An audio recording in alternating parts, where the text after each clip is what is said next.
విన్భక్తి ప్రేక్షకులందరికీ నమస్కారం. నా పేరు రమ. ముందుగా అందరికీ ఉగాది శుభాకాంక్షలు. ఈ కొత్త సంవత్సరం అందరము ఆరోగ్యంగా సంతోషంగా ఉండాలని కోరుకుంటూ కొత్త సంవత్సరంలో అడుగు పెడుతున్నాం కాబట్టి ఈ సంవత్సరం మనందరికీ ఏ విధంగా కలిసి వస్తుంది, ఇలాంటి జాగ్రత్తలు తీసుకోవాలనేది తెలుసుకుందాము. తెలియజేయడానికి మనతో ఉన్నారు ప్రముఖ ఆధ్యాత్మికవేత్త, జ్యోతిష్య మరియు వాస్తు పండితులు, దైవజ్ఞ డాక్టర్ నిట్టెల ఫణిభాస్కర్ శర్మ గురుగారు ఉన్నారు. గురుగారితో మాట్లాడి తెలుసుకుందాం. నమస్కారం గురుగారు. నమస్కారం అండి. ఎలా ఉన్నారు? బాగున్నానండి. మీరు ఎలా ఉన్నారు? బాగున్నాను. ముందుగా మీకు ఉగాది శుభాకాంక్షలు. మీకు కూడానండి. మీకు అలాగే మన విన్భక్తి ప్రేక్షకులందరికీ కూడా ఉగాది శుభాకాంక్షలు.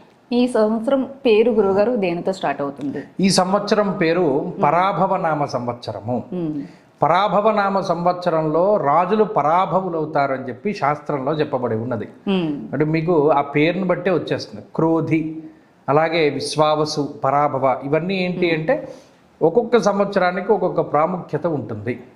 ఇవి పూర్వం పురాణంలోకి వెళితే నారదుడు స్త్రీ రూపాన్ని పొందిన తర్వాత నారదుడికి కలిగినటువంటి సంతానంగా చెప్తారు ఈ 60 సంవత్సరాలని కూడా. అందులో ఒక్కొక్కటి ప్రతి సంవత్సరం కూడా అంటే ప్రభవ, విభవ, శుక్ల, ప్రమోదుత, ప్రజో, ఇవన్నీ కూడా వరుసగా వచ్చేటువంటి సంవత్సరాలన్నీ కూడా ఒక్కొక్క తత్వాన్ని కలిగి ఉంటాయి. ఆ పేరులో ఆంతర్యం ఉంటుంది.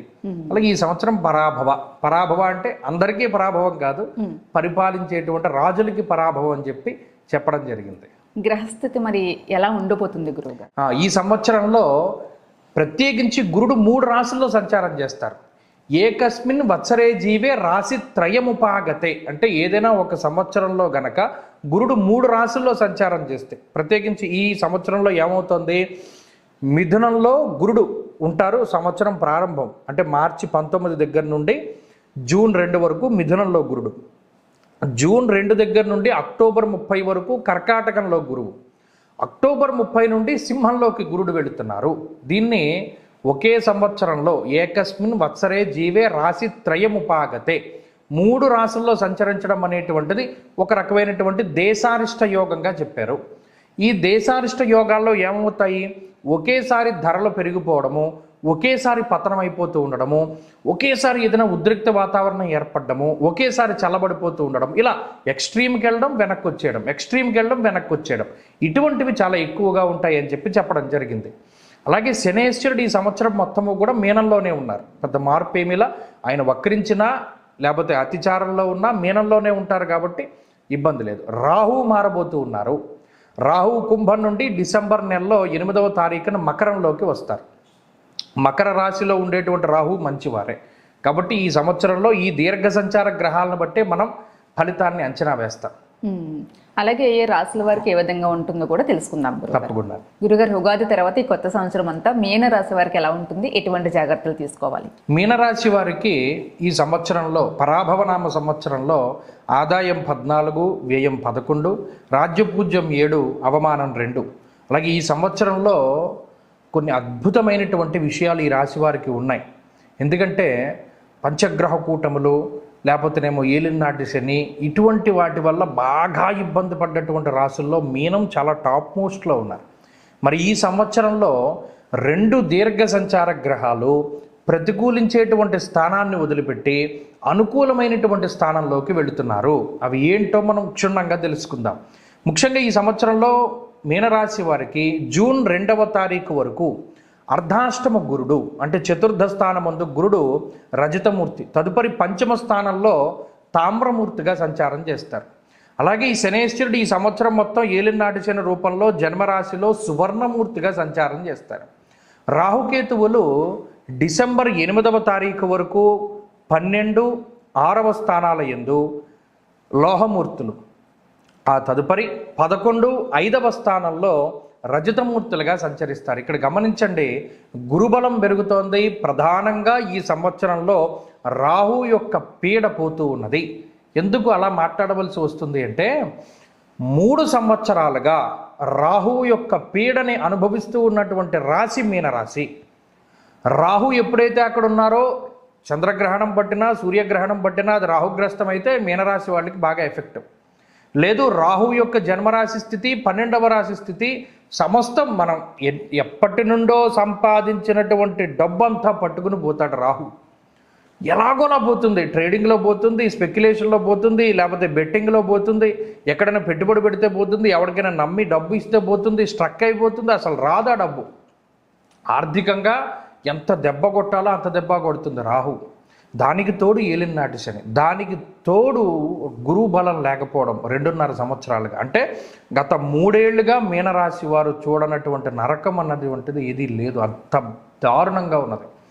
ఈ సంవత్సరంలో మెరుగుపడుతూ ఉన్నటువంటి గ్రహస్థితి, ప్రత్యేకించి గురుబలం రావడం, అంటే జీవితంలోకి వెలుతురు వస్తే ఏ విధంగా ఉంటుందో గురుబలం వస్తే మీకు కనబడుతుంది. జూన్ 2వ తారీఖు దగ్గర నుండి పంచమంలోకి గురుడు వెళతారు. అర్ధలాభం తదైశ్వర్యం స్వకర్మరతి హర్షితం అన్నది శాస్త్రం. పంచమంలో గురుడు మీరు ఏది అనుకుంటే అది చేయగలిగేటువంటి శక్తిని ఇస్తాడు. అర్ధలాభ అంటే ఆర్థిక లాభాన్ని ఇస్తాడు. తదైశ్వర్యము దానితో పాటు ఐశ్వర్యాన్ని ఇస్తాడు. స్వకర్మరతి హర్షితము ఇంతకాలం చేయలేకపోయినటువంటి పనులన్నీ కూడా చేసేలా చేస్తాడు. నచ్చినటువంటి ప్రాంతాల సందర్శనం, నచ్చినటువంటి ఉద్యోగం చేసేటువంటి స్థితి, నచ్చినటువంటి వ్యాపారము, నచ్చినటువంటి వస్తువును కొనుగోలు చేయడము, నచ్చినటువంటి వాహనము, నచ్చిన ఇల్లు, ఇలా ఏదైతే మీరు చెయ్యాలి అని సంకల్పం చేసుకుంటారో ఆ గురుడు అవన్నీ కూడా చేసేటువంటి శక్తిని ఇస్తారు. అది పంచమానికి ఉన్నటువంటి శక్తి. ఎందుకు? లక్ష్మీ స్థానం త్రికోణం చ విష్ణు స్థానం చ కేంద్రకం మనది శాస్త్రం. ఇక్కడ పంచమము అనేటువంటిది కోణస్థానము. కోణస్థానమందు లక్ష్మీప్రదమైనటువంటి ఫలితాన్ని గురుడిస్తారు. అద్భుతమైనటువంటి స్థితి. ఇప్పుడు గురుడితో పాటుగా రాహువు లాభస్థానమందు, ఎందుకంటే రాహువు మీకు ఎప్పుడు యోగించారు? ఎప్పుడు ఒక 3-4 సంవత్సరాల క్రితం రాహువు యోగించారు. ఇప్పుడు మరలా ఒక 3 సంవత్సరాల పాటు కంటిన్యూస్గా రాహు యోగిస్తారు. అందులో ప్రధానమైనటువంటిది ఏకాదశ స్థానము. గోవా జిగజ సంఘానాం క్షీరాన్నాది సుభోజనం అన్నది శాస్త్రం. లాభమందు వెళ్ళినటువంటి రాహువు గొప్ప లాభాన్ని ఇస్తాడు. లాభం అంటే ఏ రకంగా ఇస్తాడు అంటే ఆయన ఆర్థిక లాభాన్ని ఇస్తాడు, పదవిని కలిగిస్తాడు. ముఖ్యంగా ఒక పదవీ ప్రాప్తిని ఇస్తాడు రాహు. అలాగే ఉద్యోగంలో ఉన్నతమైనటువంటి స్థానాన్ని ఇస్తాడు. ప్రమోషన్లు, ట్రాన్స్ఫర్లు, లేదా మీకు అనుకున్నటువంటి స్థానము, మీరు అనుకున్నటువంటి స్థితిని కలగజేస్తాడు. అలాగే ఇంట్లో శుభ కార్యక్రమాన్ని కలగజేస్తాడు. అంటే ఏదైనా వివాహము కానీ లేదా మీ పై ఉన్నటువంటి బాధ్యతను కానీ సక్రమంగా నిర్వర్తించగలిగేటువంటి శక్తిని ఇస్తాడు. అలాగే సంతానాన్ని ఇస్తాడు. వివాహాది శుభ కార్యక్రమాలను జరిగేలా చేసి వంశాభివృద్ధిని కలగజేస్తాడు. ఈ రాహువు కానీ గురుడు కానీ మీకు ఇచ్చేటువంటిది. ఇలా ఈ మీనరాశి వారికి ఈ సంవత్సరం అంతా కూడా అద్భుతమైనటువంటి స్థితియే ఉన్నది. మరి ఏలినాటి శని ప్రభావం కూడా ఉంది కదా అంటే ఉన్నది. దాని ప్రభావం దానిదే.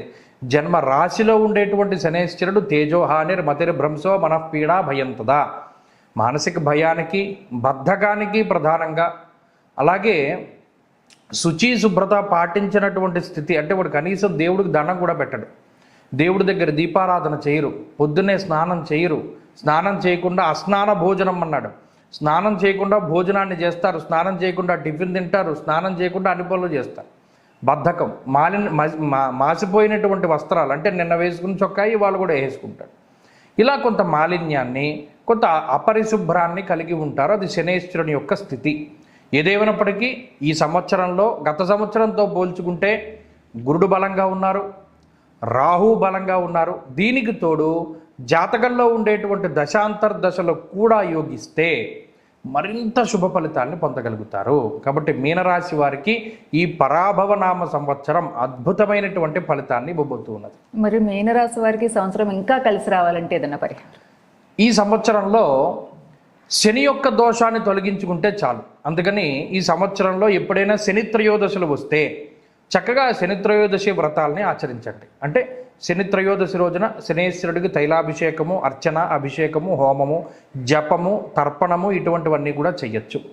అలాగే ప్రతిరోజు కూడా వీలున్నంత వరకు శనివారం నాడు నలుపు, నీలం రంగు వస్త్రాలని ధరించకుండా, శనివారం బయటెక్కడ నూనె పదార్థాలు తినకుండా, ప్రత్యేకించి ఆదివారము శనివారము ఈ 2 రోజులు కూడా, ఎందుకంటే ఇది శనికి సంబంధించింది.